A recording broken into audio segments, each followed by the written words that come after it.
All right, and here's the quick, fast, easy how to do it. We're going to make this one short. So we start out with this shot, moves like this. We'll stop it right here, make a cut, delete that. Then we'll drag in our second shot, which is of this lovely alligator. And the cut will be right here. That'll play for a second, boom. And then we'll call it a day right there. So we'll trim our comp to this area. And this is what we have right now. So we're going to click over here, new, solid. Make sure it is a solid black. Hit OK. Go to right where the cut is between your two shots, and then go 10 frames to the left. Trim your black solid there, and then we'll go to the trim 10 layers to the right, trim it there, so we now have a black solid that is exactly 20 frames long. 10 frames to the left of the cut, 10 frames to the right of the cut. We're going to go ahead and hit our toggle switches down here, and we're going to change the mode of the black solid to linear dodge. Now, if we come over here and search in our effects and presets, you're going to search lens flare, generate lens flare, drag it down on top of the black solid, and this is what you have.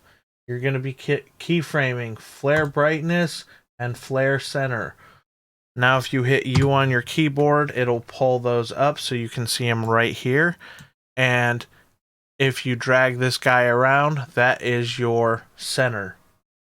You can see when I drag this that the numbers down here are changing.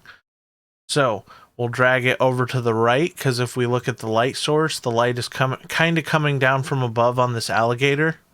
But if we look at the frame before, the light is on the left side of the screen. And I always think it creates a more exciting look to go from left to right. So we will set our brightness up to where we're just kind of flooding the screen. Not completely blown out, but to where we can still see some details. I'm going to change the lens type to 105mm because I think that has a cooler look. So we'll adjust the brightness again to there. Go 10 frames down.